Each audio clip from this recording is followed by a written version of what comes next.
Alberto de Oliveira nasceu em Palmital, em Saquarema, em 28 de abril de 1857 e faleceu em Niterói, no Rio de Janeiro, em 19 de janeiro de 1937. Era filho de José Mariano de Oliveira e de Ana Mariano de Oliveira. Fez os estudos primários em escola pública na Vila Nossa Senhora de Nazaré, em Saquarema. Depois cursou Humanidades em Niterói. Diplomou-se em farmácia em 1884 e cursou a Faculdade de Medicina até o 3º ano, onde foi colega de Olavo Bilac, com quem desde logo estabeleceu as melhores relações pessoais e literárias. Bilac seguiu para São Paulo para cursar a Faculdade de Medicina e Alberto foi exercer a profissão de farmacêutico.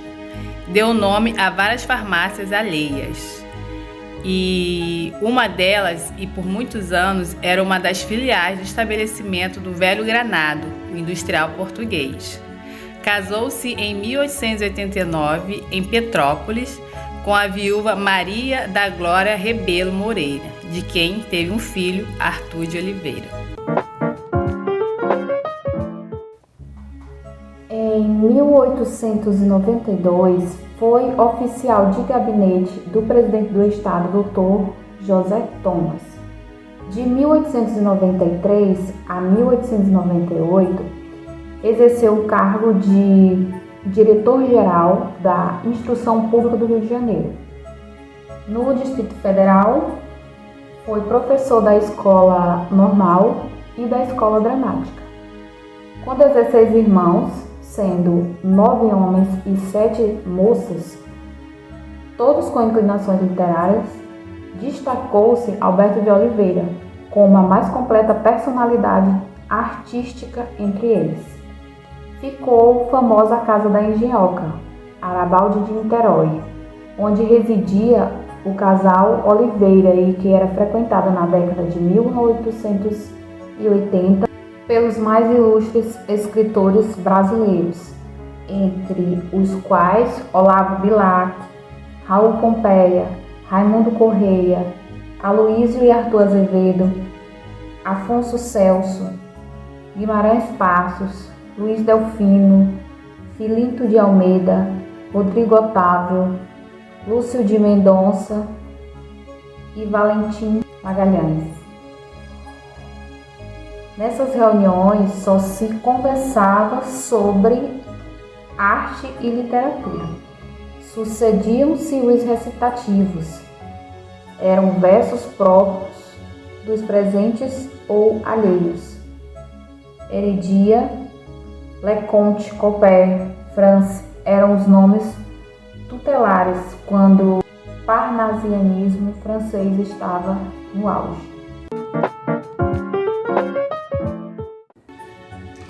Em seu livro de estreia, em 1877, As Canções Românticas, Alberto de Oliveira mostrava-se ainda preso aos cânones românticos, mas sua posição de transição não escapou ao crítico Machado de Assis no ensaio de 1879, em que assinala os sintomas da nova geração. O antirromantismo vinha da França, a partir de uma pleiade de poetas reunidos no Parnasse contemporâneo, Leconte de Lisle, Benville e Gautier. Nas meridionais está o seu momento mais alto no que concerne a ortodoxa parnasiana. Conscientiza-se o forte pendor pelo objetivismo e pelas cenas exteriores, o amor da natureza, o culto da forma, a pintura da paisagem, a linguagem castiça e a versificação rica. Essas qualidades se acentuam nas obras posteriores, como os sonetos, poemas, os versos e rimas e, sobretudo, com as coletâneas de 4 séries de poesias que se sucederam nos anos de 1900. 1905, 1913 e 1928. É que ele patenteou todo o seu talento de poeta, a sua arte, a sua perfeita maestria. Foi um dos grandes escultores do soneto em língua portuguesa. Com Raimundo Corrêa e Olavo Bilac, constituiu a Trindade Parnasiana no Brasil.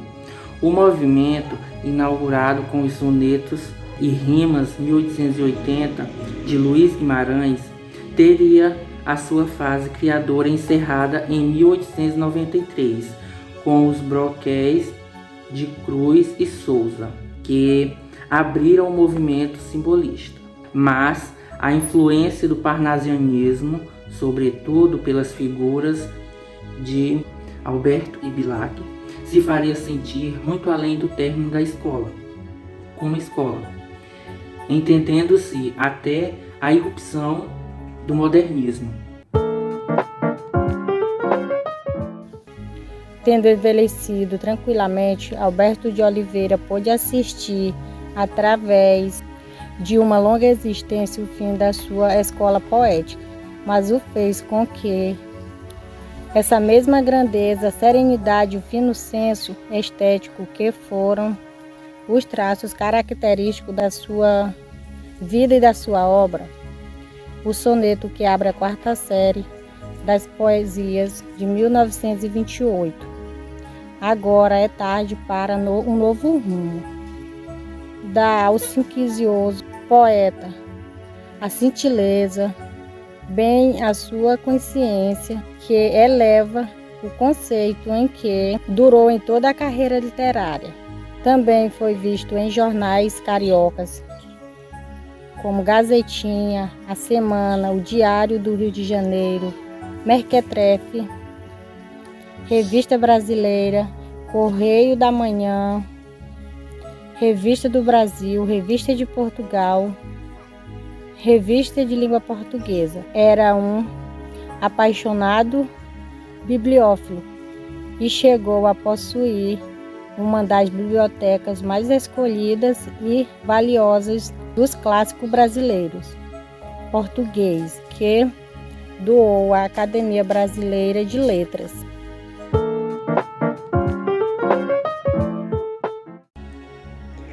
O poeta Alberto de Oliveira faz parte do parnasianismo brasileiro.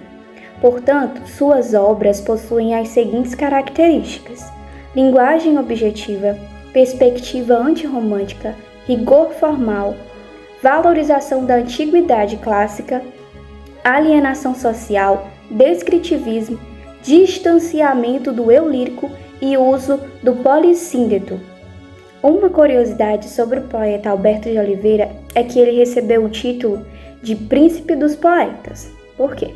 A revista carioca Fonfon, que existiu de 1907 a 1958, realizava um concurso em que intelectuais do Brasil elegiam o Príncipe dos Poetas brasileiro. O primeiro a receber o título foi o escritor Olavo Bilac em 1907. Após a morte de Olavo Bilac, Alberto de Oliveira, em 1924, foi escolhido para ser o Príncipe dos Poetas.